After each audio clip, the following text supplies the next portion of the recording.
রাধে রাধে, শুভ সকাল। হাই, আমি কবিতা চলে এলাম নতুন একটা ব্লগ ভিডিওর সাথে। আমার এই ভিডিওটা যে যেখান থেকে দেখছো আশা করি ভালো আছো, সুস্থ আছো। চলো আজকের ভিডিওটা শুরু করা যাক। আর আজকের ভিডিওতে তোমাদের সাথে আমি শেয়ার করব একটা ছোট্ট টিপস। তো পুরো ভিডিওটা না টেনে দেখতে থাকো, আশা করি ভালো লাগবে। তো সকাল সকাল উঠে পড়েছি আর ভিউটা দেখো এত সুন্দর লাগছিল, কি বলবো তোমাদের। আর হ্যাঁ, একটা কথা তোমাদের সাথে না শেয়ার করলেই নয়। যখন আমার বিয়ে হয়নি তখন মা বাবা যখন সকাল সকাল ঘুম থেকে তুলতো, তখন ভীষণ রাগ হতো যে আরেকটু ঘুমালে ভালো হতো, এত চেঁচামেচি করে সকাল সকাল। এখন বুঝতে পারছি সকাল সকাল উঠলে কিন্তু খুবই উপকার, কারণ সকাল সকাল উঠলে মনও ভালো থাকে, শরীরও ভালো থাকে, আর বাড়ির কাজকর্ম খুব তাড়াতাড়ি হয়ে যায়। তো কালকে রাত্রে বর বলেছিল যে আজকে একটু তাড়াতাড়ি রান্না করবা, কারণ কাজ আছে। তাই আমি বেশি দেরি না করে সকাল সকাল ঘুম থেকে উঠে পড়েছি আর নিজের কাজে লেগে পড়েছি।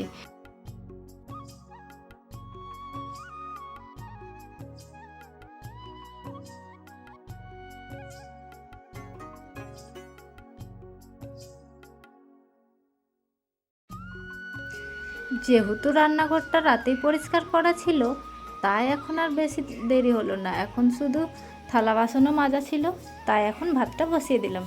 আর ভাতটা বসিয়ে এদিকে আমি উঠানটাও ঝাড় দিয়ে নিচ্ছি। আর উঠানটা না বেশ শ্যাওলা হয়েছিল, তো এই কালকে বর একটু ব্লিচিং পাউডার দিয়ে পরিষ্কার করেছে, দেখো ভীষণ পরিষ্কার হয়ে গেছে।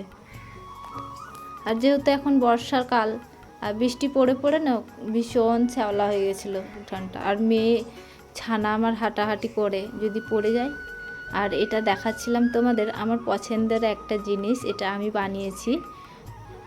কেমন লাগছে অবশ্যই কমেন্টে যেন। আরও লাগাবো, তো এখন একটাই লাগিয়েছি, সেজন্য তোমাদের সাথে শেয়ার করলাম। আর এখানেও একটা রেখেছি, আর আমার কিচেনেও আছে একটা গাছ, তোমরা দেখেছো। আর এদিকে একটু দরজায় জল দিয়ে দেব। আর এখানে না জল দেওয়ার ভিডিওটা আমি একটু স্লো মোশন করে দিয়েছি, যাতে তোমাদের দেখতে খুব ভালো লাগে। তো কেমন লাগছে অবশ্যই কমেন্টে জানিও, আমার তো ভীষণ ভালো লাগছে।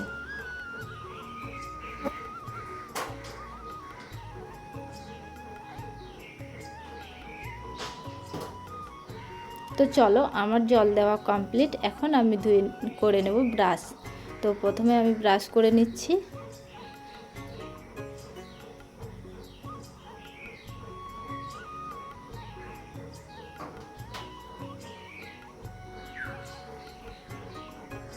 তো ব্রাশ করা হয়ে গেছে, ফ্রেশ হয়ে গেছি। এখন আমি একটু জল খেয়ে নিচ্ছি এক গ্লাস। আর জল যেহেতু বসে খেতে হয়, তার জন্য আমি বসে বসে জল খাচ্ছি। আর মেয়ে এখানে এসে বলছে আমাকে জল দাও।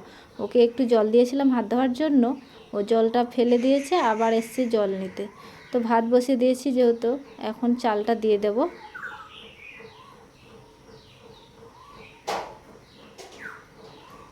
আর আজকে রান্না করব ডাল, পটল ভাজা আর আলু সেদ্ধ।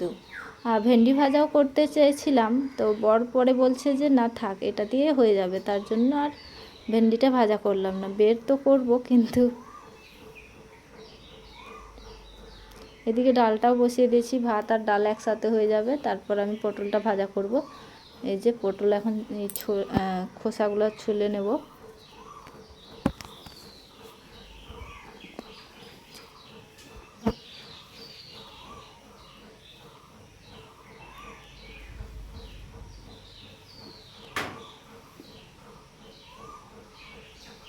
আর এদিকে ডালটাও হয়ে গেছে, দেখতেই পাচ্ছ।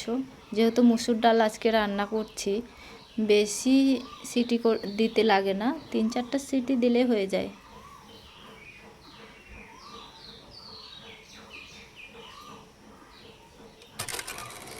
আর আমার এখানে বন্ধুরা পাখির ডাক কিন্তু ভীষণভাবে শোনা যায়, খুবই ভালো লাগে। তোমরা হয়তো ভিডিওতে শুনতেই পাচ্ছ, আমি কিন্তু ভিডিওতে পরে ভয়েস ওভার দিচ্ছি। আর দেখো পাখিগুলো কি সুন্দর ডাকছে। আর আমার সমস্ত রান্নাবান্না কমপ্লিট। আর এখন আমি না ভুলে গেছিলাম রাতের রুটি ছিল, তো বড় আমাকে ভীষণ বকা দিল যে রাতের রুটি আছে কেন এত তাড়াতাড়ি রান্না করলাম। দেখো বন্ধুরা, ও রাতে বলেছিল যে সকালে রান্না করতে, আর এখন বলছে আমি ভুলে গেছিলাম যেহেতু রাতে রুটি আছে। তো ওটা একটু ডাল রুটি ওকে দিয়ে দিলাম খেতে, আর আমি এদিকে বিছানাটা গোছাতে চলে এসেছি। কারণ মেয়ে আর ছানা একটু ছানা আর পর একটু দেরি করে ঘুম থেকে উঠেছিল, তার জন্য আমি বিছানাটা গোছানো হয়নি। আর রাতে আমি বেডশিটটা চেঞ্জ করেছি, তো এখন এটাকে আজকে ধুবো। আর দেখো, তোমরা হয়তো ভাববে আমরা এখনও কি ব্ল্যাঙ্কেট গায়ে দিয়ে ঘুমাই? হ্যাঁ বন্ধুরা, এখনও গায়ে দিয়ে ঘুমাই, কারণ আমাদের না এই যে দুটো ব্ল্যাঙ্কেট রাখার জায়গা নেই। একটা আছে ছোট্ট আলনা, ওখানে তো জামা কাপড় রাখি, আর এগুলো দুটো আছে, কোথায় রাখবো? একটা বাইরের চৌকি আছে, ওখানে রেখেছি একটা, আর এখানে একটা। তো যেহেতু পাখা চালায় রাতে, ঠান্ডা লাগলে এটা গায়ে দিয়ে ঘুমায়, তো এখানেই থাকে। আর এটা ডবল ডবল ইয়ের আছে, তো ভীষণ গরম। তো যাই হোক, আমি এখন বিছানাটা গুছিয়ে নিচ্ছি। আর যতই আমি বিছানা গুছিয়ে রাখি না কেন, আমার ছানা আমার বর ঠিক থাকতেই দেবে না। এই দেখবে এখনই আমি এগুলো পরিষ্কার করে যেখানকার জিনিস সেখানে রাখবো, আবার ওরা সেই এলোমেলো করে দেবে। তো যাই হোক, যতই এলোমেলো হোক, কিন্তু আমরা যেহেতু গৃহিণীরা, তো আমরা বাড়িঘর গুছিয়েই রাখবো, তাই না?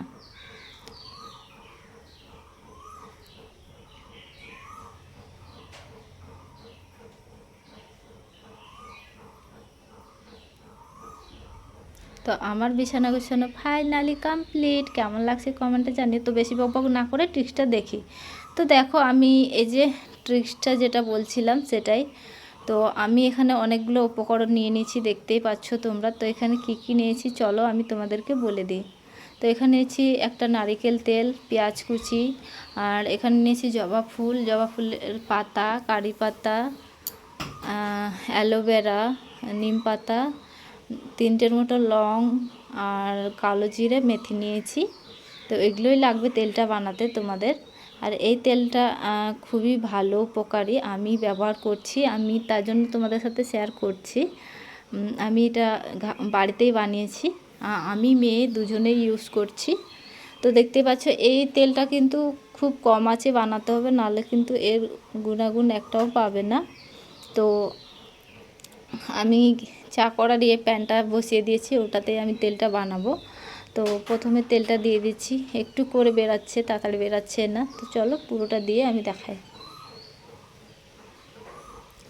জবা ফুলের যে কী গুণাগুণ চুলের জন্য তোমরা কম বেশ সবাই জানো। আর দেখতে পাচ্ছ সব তেল দেওয়া হয়ে গেছে আমার। আর একটু তেলটা গরম হয়ে যাক, তারপরে আমি দিয়ে দেব কালো জিরে। আর একে একে না দিয়ে আমি সব উপকরণ একেবারে দিয়ে দিচ্ছি, তারপর দেখাচ্ছি তোমাদের তো প্রথমে দেখিয়েছিলাম কি কি ছিল। আর একে একে দেওয়ার কি দরকার, সব তো দিতেই লাগবে, তাই জন্য আমি একবারে দিয়ে দিয়েছি। আর এগুলো ভালো করে অল্প আছে, কিন্তু এটাকে যতক্ষণ না সোনালি কালার হচ্ছে ততক্ষণ এটাকে ফুটিয়ে নিতে হবে। তো চলো আমি দেখাই, এটা ফুটিয়ে নিই। কি সুন্দর লাগছে দেখো। যখন দেখবে যে এগুলো সোনালি কালার হয়ে গেছে, তাহলে বুঝবে যে এই উপকরণেরগুলা গুণাগুণ সব তেলের মধ্যে চলে এসেছে। তো চলো, এটা আমার তেলটা তৈরি হয়ে গেছে। এখন এটাকে আমি ছেঁকে একটা কাচের কৌটোতে রাখলে ভালো। আমার কাছে কাচের কৌটো নেই, তার জন্য আমি প্লাস্টিকের রেখেছি। তোমরা কাচের কৌটোতে রাখবে, তাহলে বেশি ভালো থাকবে তেলটা। আর যে উপকরণগুলো বেঁচে গেলো সেগুলো আমি ফেলে দেব না, এগুলাও আমি চুলে ব্যবহার করব। এগুলো মিক্সিতে পেস্ট করে আমি লাগাবো। আজকে লাগাবো না, কালকে লাগাবো, যেহেতু আজকে আমি বিকালে তেলটা বানিয়েছি। তো কালকে লাগাবো, আর 1-1.5 ঘন্টা রেখে তারপরে ধুয়ে নেব।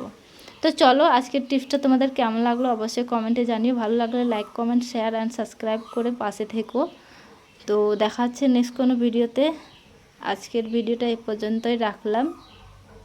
ভালো থেকো, সুস্থ থেকো, নিজেদের খেয়াল রেখো, নিজেদের পরিবারের খেয়াল রেখো। টাটা, বাবাই।